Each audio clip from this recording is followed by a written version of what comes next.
Hello everybody, welcome to Global Cajon. In the next chapter we are going to talk about how to play rock on the cajon. Hope you like it.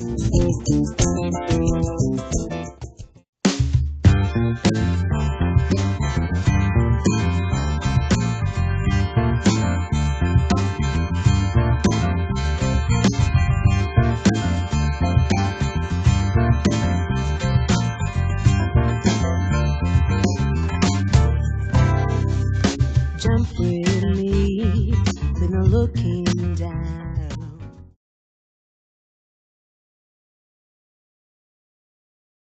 The main rhythmic difference between rock and funk is that while most funk grooves are constructed over a 16th note subdivision, most rock patterns could be played only with 8th notes. It has a very direct consequence.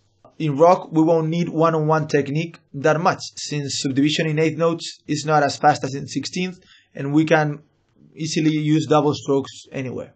That's why rock is one of the very few styles in which I always play bass notes with my strong hand and play the backbeat with my weak hand.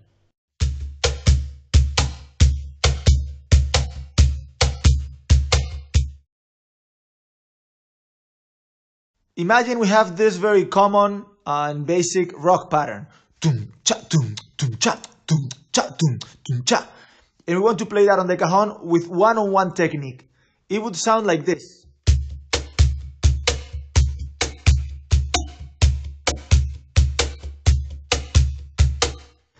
For some reason, I feel more comfortable when playing rock using my strong hand to play all the bass parts and my weak hand to play the high note accents or the snare parts. For some reason, I don't need one-on-one technique. I don't use it as much in rock. Besides, if we played 16th note subdivision instead of 8th notes, it would sound more funky and it would lose the rock power, I think. Let's see that same pattern with 16th note subdivision one-on-one technique.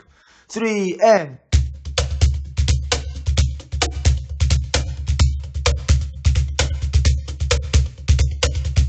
Sounds good, but it sounds funky. It doesn't sound rock anymore.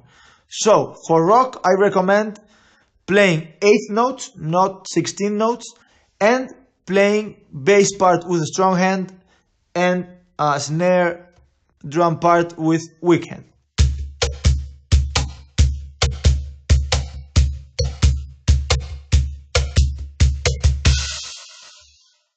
So please, how close do I have to be before you let me in? I won't give up, I'm not like any other. Ooh, yeah. Wear those clothes I can take off easily. You won't need... Adding a snare drum and a hi-hat and a few cymbals might be more than needed in this style. These are some examples of rock patterns.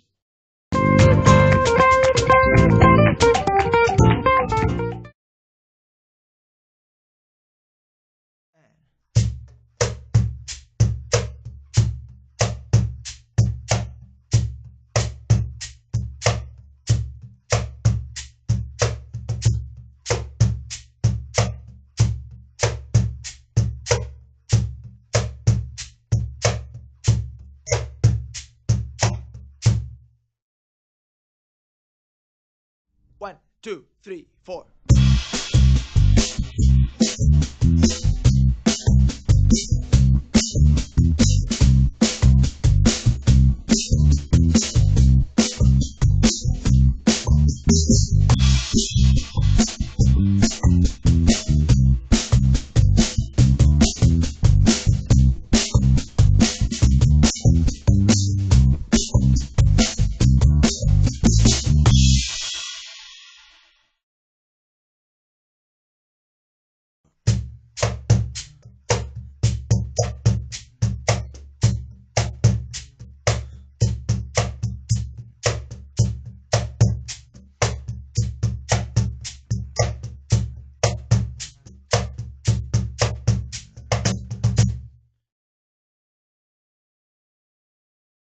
One, two, three, four.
3, 4.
One, two, three, four.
Jump with me, with no looking down. After jumping, there's no ground.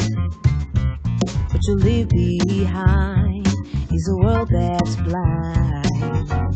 There's no use to turn around. Okay, I'm going to break down for you the pattern in this previous song slowly so you can study it, okay? Let's go. 1, 2, 1.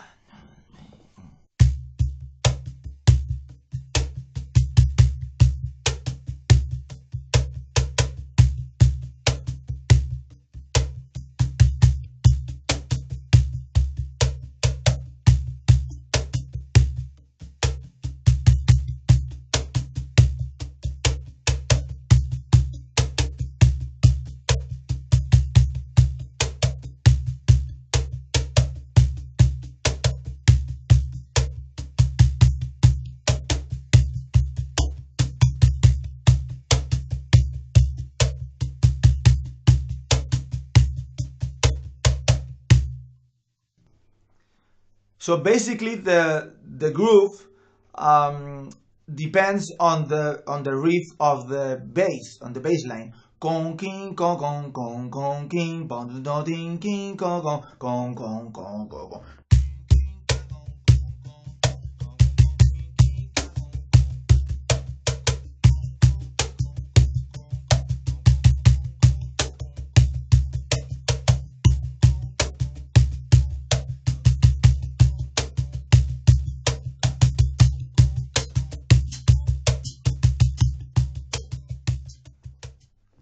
Okay, imagine we want to play this same pattern, but always doing the back beats on our weak hand, because we want to make the strong beats, the bass notes, with our strong hand, or because we want to put a snare drum and play with a stick.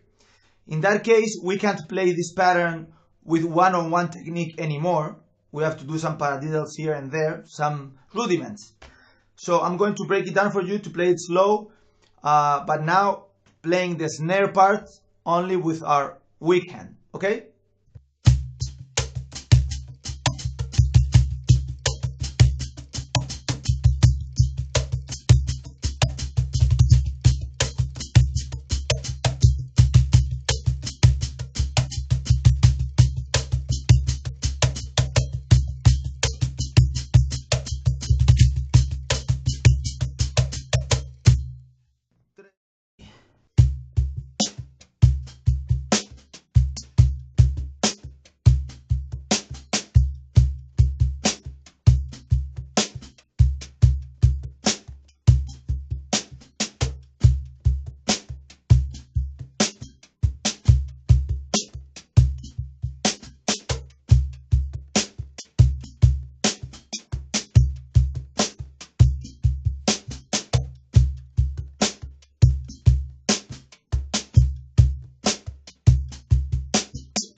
In this chapter, Please, how close do I have to be before you let me in? I won't give up, won't give up. I'm not like any other. Please, how close do I have to be before you let me in?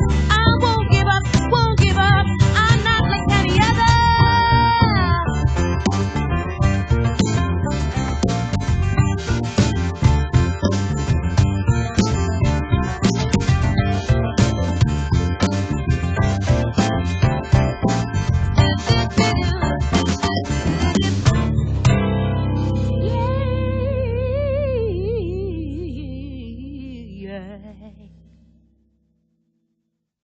in this chapter, we learned that rock is one of those very few styles where I recommend playing not with a one-on-one technique.